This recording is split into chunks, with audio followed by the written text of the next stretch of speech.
3 combats dans la KT, 3 victoires, 2 soumissions, 1 par point.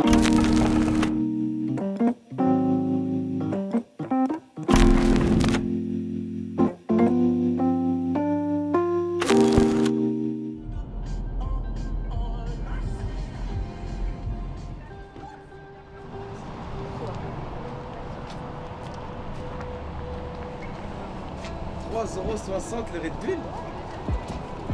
C'est violent. Hein. Je suis pas au courant, mais est-ce que je vais manger des tricotons? Bien évidemment. Ce soir, 1 heure dans la douche chaude au Salam. Je sais pas ce que j'ai fait, mais j'ai vu un truc thon poulet, j'ai fait Ton poulet? Thon œuf, j'ai vu j'ai fait En plus, j'ai vu que ça. Je faisais un don, j'ai fait Tu veux un ou quoi? 2,55, je sais pas. 220 jusqu'à 230, c'est là. Bah, c'est là-bas là. Ah ouais. Ah, c'est bon ça. Ah ouais, vraie chambre d'hôtel, hein. Merde, c'est pas ça. Le plus important, c'est quand tu rentres, l'odeur. Ça va, sent bon. Alors c'est bon. Une semaine après mon combat d'MMA, on repart déjà à une compète à Paris, IBJF Open de Paris. Là pour demain, il manque 1,2 kg. J'ai déjà repris 3 kilos depuis une semaine. C'est pas des lol. Hein. Demain, Guy, Absolute Guy, No Guy, Absolute No Guy, Inch'Allah. Voilà, on a transformé la douche de l'hôtel en hammam. Là, tu la vapeur. Bim, tu fermes la porte, tu ouvres les robinets, au chaud au maximum. Je vais rentrer, je vais rester peut-être une demi-heure dedans. Et après, je m'habille. J'ai mis mon pantalon, j'ai mis 2 t-shirts, un pull. Je perds 1 kilo facile comme ça. 2 t-shirts, un pull. Un kimono et ma veste sous la couette. Directement après la douche chaude, tu perds encore du poids.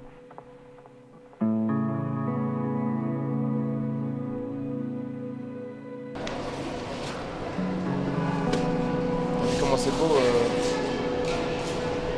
les maths, c'est les mêmes maths que championnat d'Europe.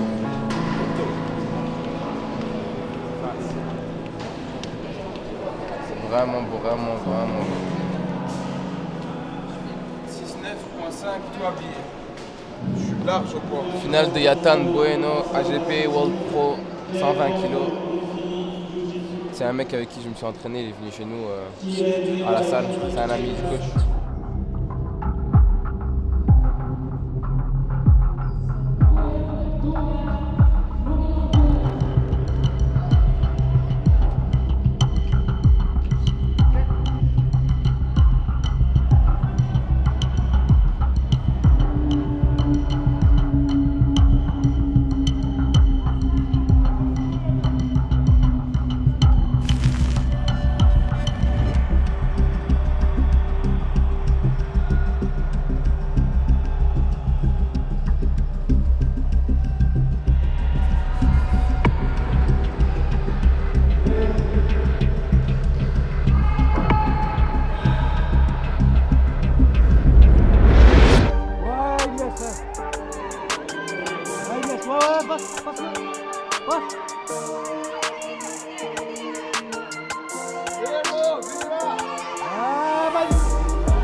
De Magaté, je les ai gagnés les 3. J'ai soumis j'ai soumis le premier et j'ai soumis la finale. Un triangle armbar et un triangle à armbar. J'ai eu l'oreille, elle a explosé. Il faut encore que je la ponctionne. Ouais, encore. De l'autre côté, du côté où t'as la manche. Hey, ta jambe gauche qui balaye la jambe droite. Super heavy. Super heavy, c'est quoi, 100 kilos? Wow.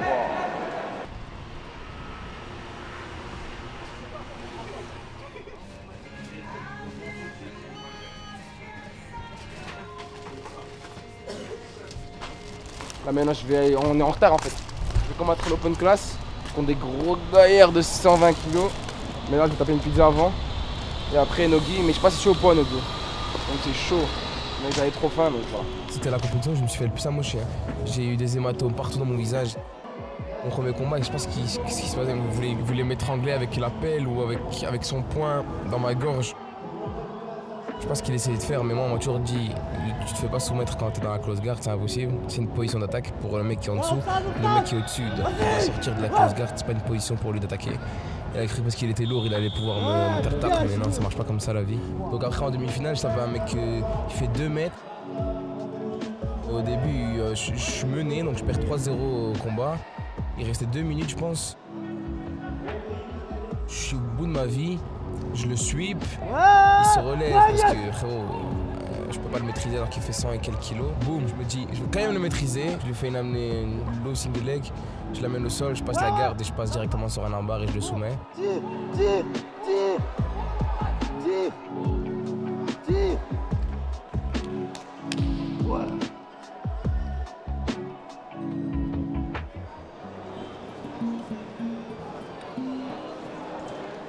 Et après la finale, malheureusement, je la perds. J'étais trop mort. Et voilà quoi. C'est comme ça, c'est la vie, on accepte.